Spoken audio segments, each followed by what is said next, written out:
Somnifère, le podcast.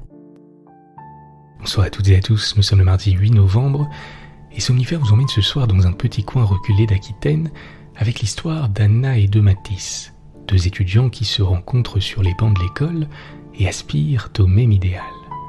C'est une histoire de l'auteur Pégaud intitulée « Les météorologues ». Et juste avant cela, notre séance de relaxation autour d'un lac que vous êtes plusieurs à avoir réclamé sur les réseaux sociaux. Je vous souhaite une excellente nuit et maintenant place à notre séance de relaxation. La séance de relaxation. Avant de commencer, je vais vous demander de prendre quelques instants pour relâcher tous vos muscles, en partant de vos pieds et en remontant progressivement.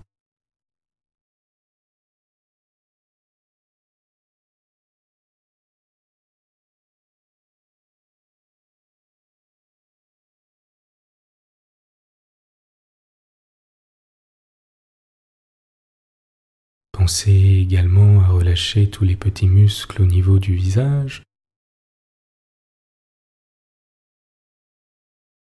la mâchoire, le front, les sourcils.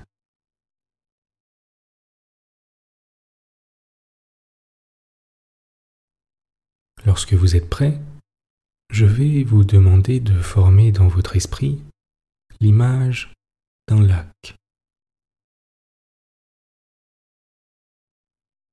Ce peut être un lac que vous connaissez bien et que vous fréquentez régulièrement.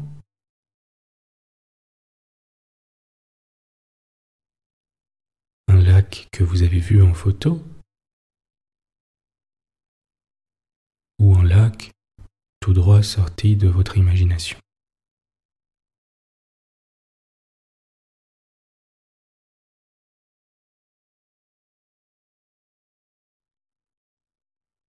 Portez simplement votre attention sur votre lac et tentez d'en avoir une image aussi claire que possible dans votre esprit.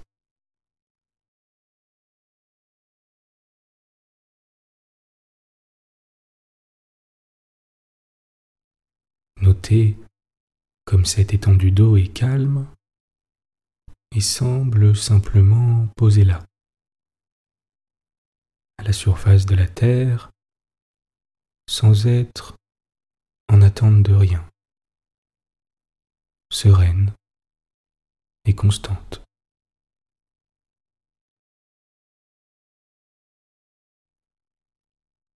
Un peu comme nous, qui avons décidé de nous arrêter, d'être simplement là.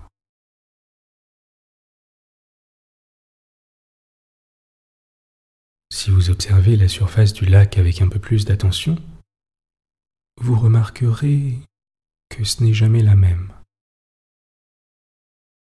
Pourtant, le lac, lui, ne bouge pas, mais il change au fur et à mesure que le soleil se déplace dans le ciel.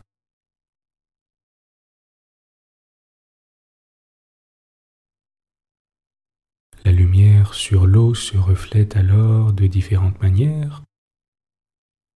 Il change en fonction de la météo. Parfois, les jours très calmes, la surface reflète pratiquement tout avec une grande précision. Les nuages,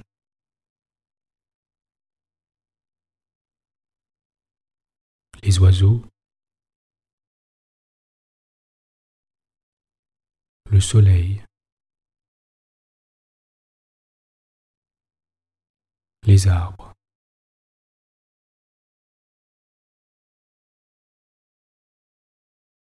La nuit, il reflète la lune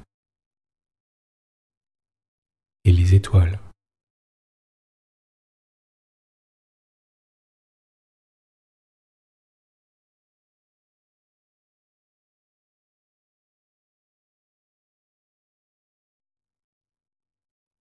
S'il y a un peu de vent, apparaissent alors des ondulations. qui provoque la disparition des reflets.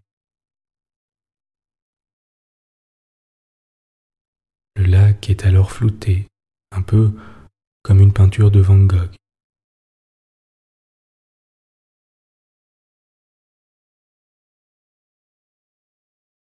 La lumière du soleil peut scintiller dans les ondulations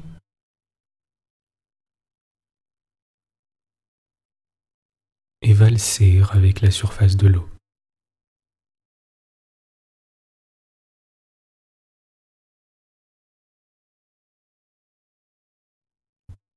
Un peu comme des pierres précieuses dont on ne peut pas se saisir, car elles sont immatérielles.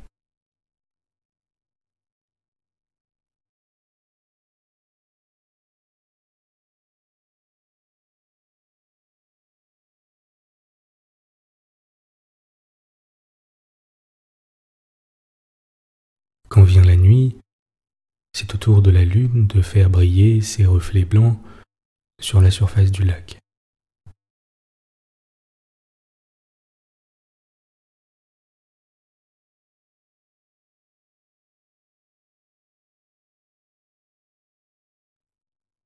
Nous avons cela en commun avec les lacs de vivre des moments de calme et d'immobilité totale, où notre esprit est clair, et d'autres moments peut-être où la surface est perturbée, agitée.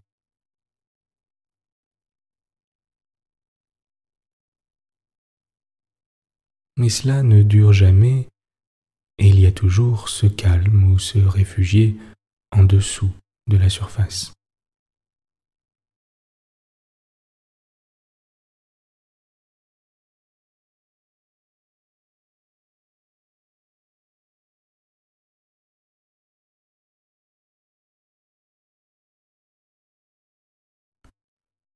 Continuez de porter votre attention sur votre lac alors que je vais vous lire un poème de Lamartine issu des méditations poétiques.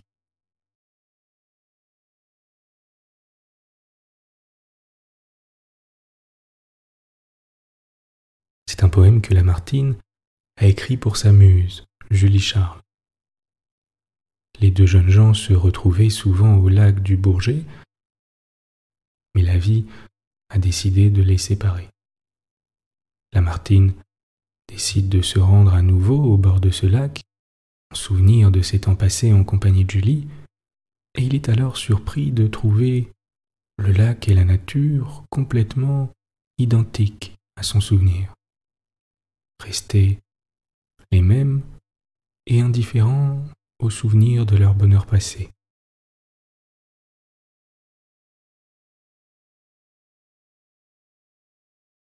Ainsi, toujours poussés vers de nouveaux rivages, dans la nuit éternelle emportée sans retour, ne pourrons-nous jamais sur l'océan des âges jeter l'ancre un seul jour?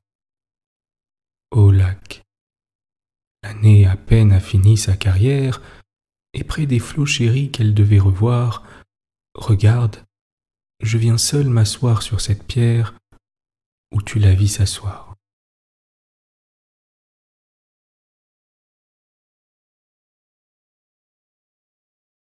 Tu mugissais ainsi sous ces roches profondes, ainsi tu te brisais sur leurs flancs déchirés, ainsi le vent jetait l'écume de tes ondes sur ces pieds adorés.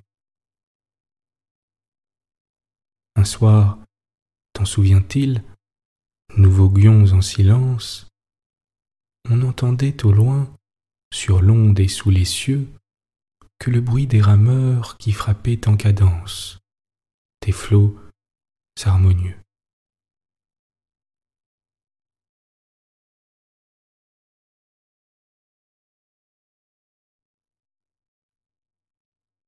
Tout à coup, des accents inconnus à la terre, du rivage charmé frappèrent les échos.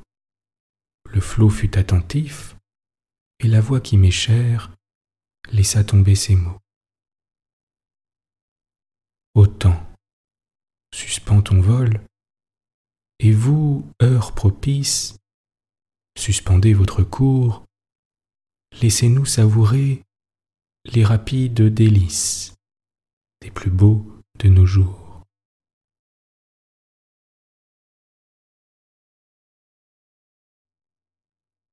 Assez de malheureux ici-bas vous implorent, coulez, coulez pour eux. Prenez avec leurs jours les soins qui les dévorent, oubliez les heureux. Mais je demande en vain quelques moments encore. Le temps m'échappe et fuit, je dis à cette nuit sois plus lente, et l'aurore va dissiper la nuit.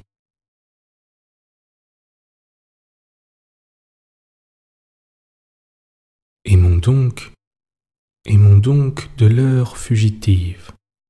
Hâtons-nous, jouissons. L'homme n'a point de port, le temps n'a point de rive. Il coule et nous passons.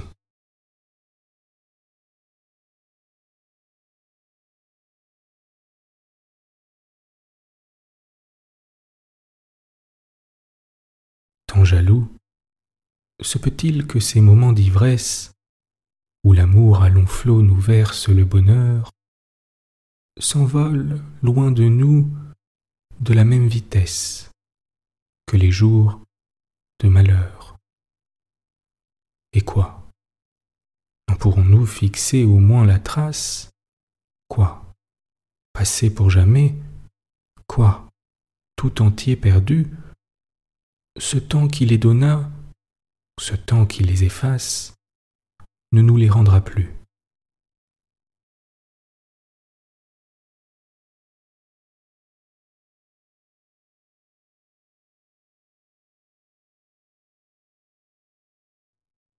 Éternité, néant passé, sombres abîmes, que faites-vous des jours que vous engloutissez? Parlez, nous rendrez-vous ces extases sublimes que vous nous ravissez?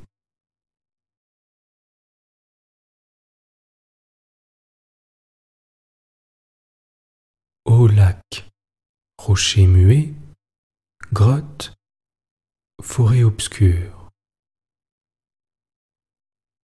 vous que le temps épargne ou qu'il peut rajeunir, gardez de cette nuit, gardez belle nature, au moins le souvenir.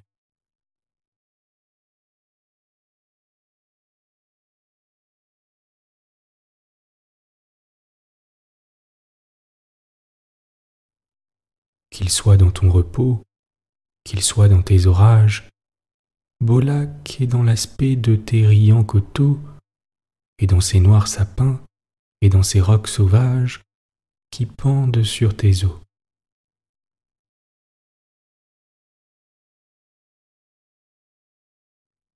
Qu'il soit dans le zéphyr qui frémit et qui passe, dans les bruits de tes bords, par tes bords répétés, dans l'astre au front d'argent qui blanchit ta surface de ses molles clartés.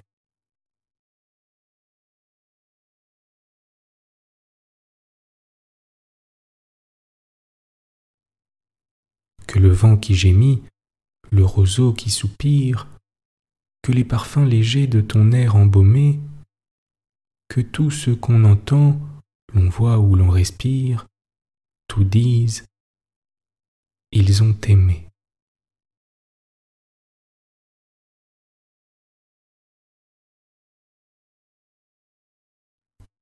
Portez à présent simplement votre attention sur votre respiration.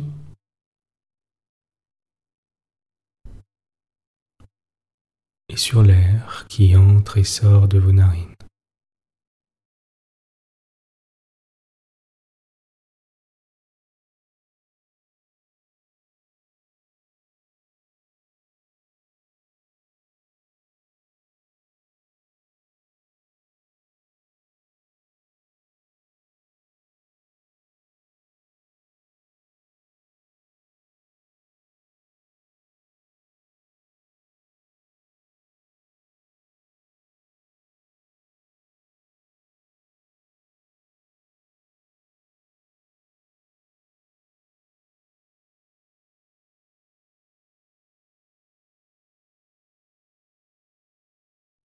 Vous êtes calme et détendu.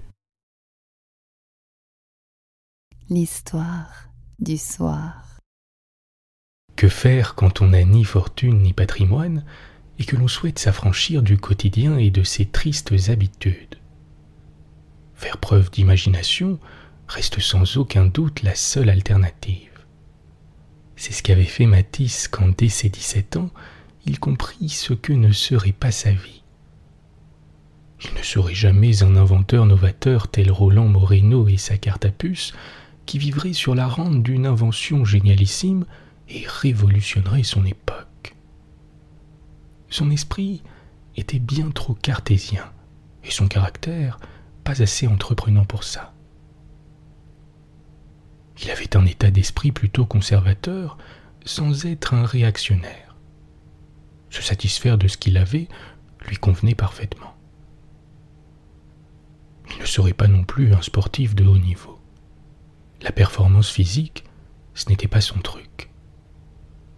Il aimait bien aller à la piscine de temps en temps, mais faire les 20 kilomètres nécessaires pour s'y rendre était un sérieux frein. Jouer au foot, comme presque tous ses camarades, ne lui plaisait pas. D'ailleurs, il n'y avait pas de club du tout chez lui. La rue était le seul terrain disponible. Pas gêné par la circulation dans ce coin reculé d'Aquitaine, les jeunes joueurs l'occupaient régulièrement, malgré les remarques râleuses de quelques vieux intolérants. Serait-il finalement un écrivain de renom? Assurément non. Hormis les journaux régionaux, il ne lisait quasiment rien.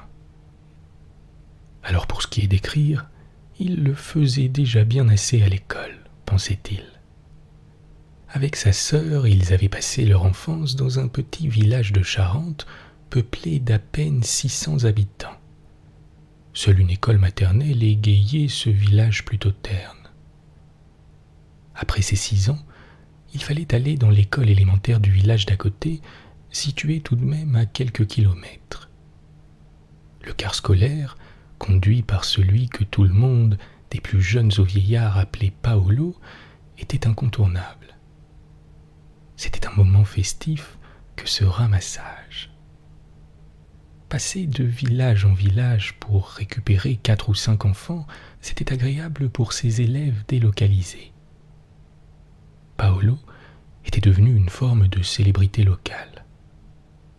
En plus de 30 ans de carrière, il en avait vu passer des frimousses. Et puis il faut dire qu'il ne transportait pas que les enfants.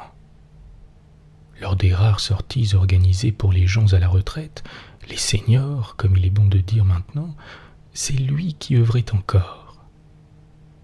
Il fallait tout de même pour cela que les 3 ou 4 villages alentours se mettent d'accord sur une destination et surtout sur un financement commun. Le choix de Paolo ne se discutait pas. Il était le meilleur conducteur, le plus drôle et le plus sympathique. Il demandait des nouvelles de la famille à chacun d'eux comme s'il en faisait partie. Il était capable de nommer chacun de ses passagers par son prénom. Tout le monde le plébiscitait. La seule fois où il avait fallu prendre quelqu'un d'autre parce qu'il était malade, son remplaçant fut injustement dénigré juste à cause d'une station de radio qu'il avait refusé de changer.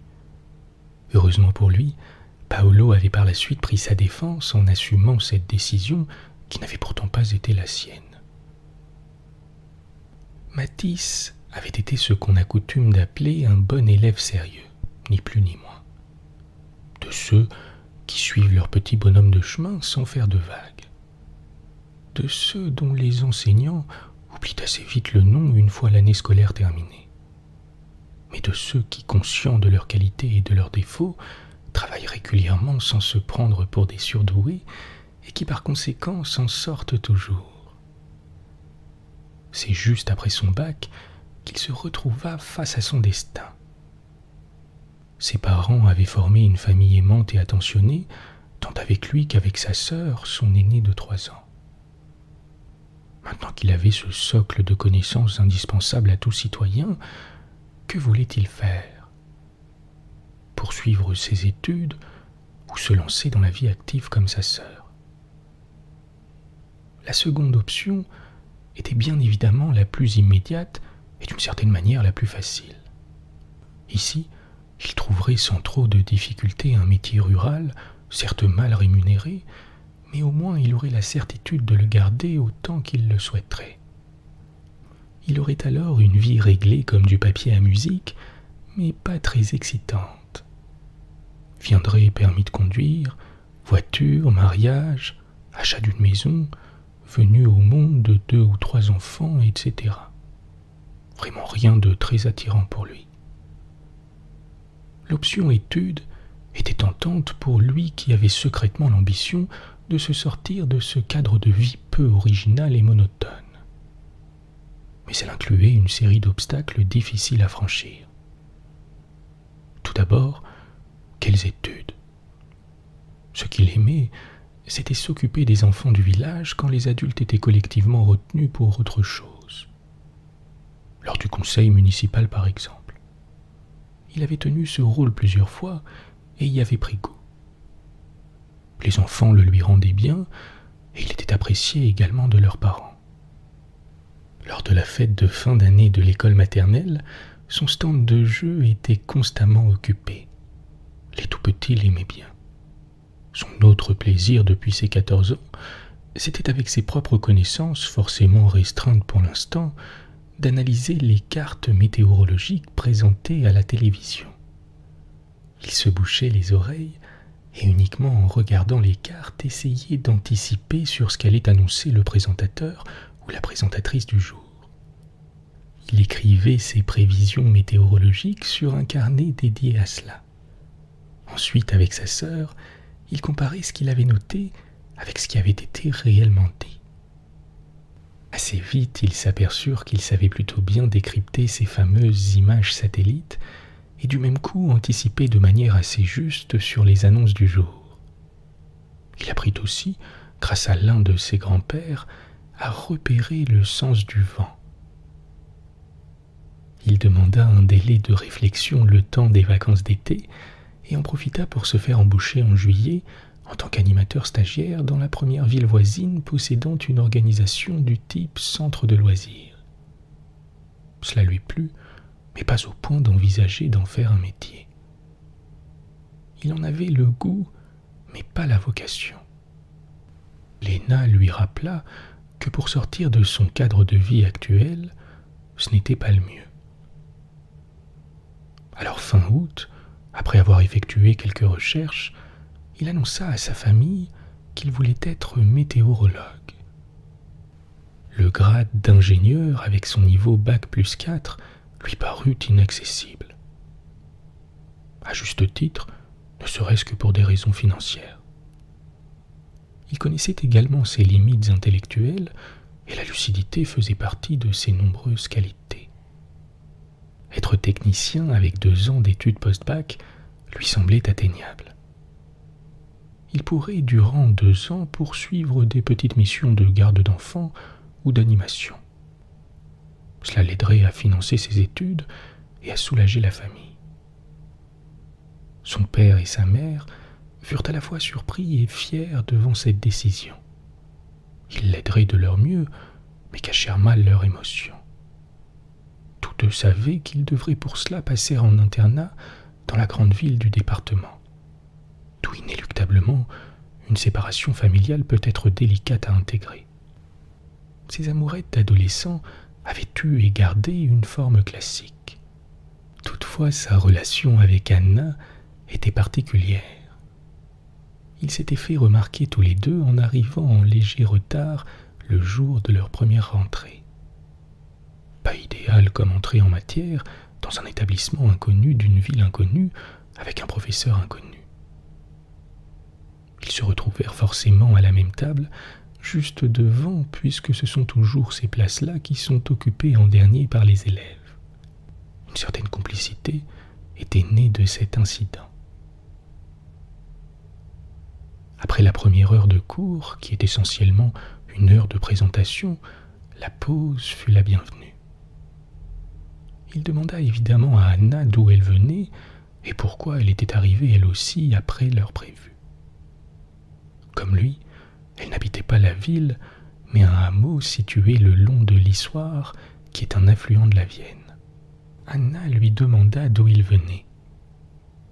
Il saisit la balle au bond pour lui révéler que lui aussi s'était baigné gamin dans cette rivière qui longeait son village près de Confolens. Anna eut un grand sourire à l'évocation de cette ville qu'elle connaissait bien. Sa grand-mère y demeurait encore. La sonnerie de reprise stoppa ces évocations nostalgiques. Au fil de l'année, mais assez rapidement, tous les élèves formèrent un groupe uni. Quand l'un d'entre eux était souffrant, il y en avait toujours un ou une qui n'habitait pas loin et qui dépannait le ou la malade. L'objectif qu'ils avaient solidairement fixé, c'était d'avoir 100% de réussite à leur examen. L'un d'entre eux dut malheureusement stopper cette aventure à cause d'un déménagement non prévu. Mais cela n'enleva rien à leur motivation. Solidaires, ils l'étaient aussi dans le travail. De plus en plus, Anna et Mathis travaillaient ensemble. Mathis se confia à sa sœur sur ses sentiments. Léna sentit dans les paroles de son frère une émotion qu'elle n'avait jamais ressentie jusque-là. Il ne faisait aucun doute pour elle qu'une vraie relation amoureuse se nouait entre Mathis et Anna. Elle trouva sans difficulté une occasion de la rencontrer apparemment fortuitement et s'en trouva rassurée. Cette fille est une fille bien, pensa-t-elle. Léna en conclut donc qu'il était temps de ne pas, et sans doute de ne plus jamais, se mêler de la vie intime de son petit frère devenu un jeune adulte. Il saurait maintenant faire la part des choses entre sa vie personnelle et ses études. Effectivement, il réussit son examen avec brio. Mathis la présenta à ses parents. Ils l'accueillirent naturellement, avec leur gentillesse habituelle, sans effusion inutile, mais chaleureusement. Après quelques mois, ils furent tous les deux embauchés et s'épanouissaient dans leur métier, et c'était bien là le principal. Leur situation stabilisée, ils s'installèrent justement à Confolens, cette petite ville de 2000 habitants. Bonne nuit. Bonne nuit.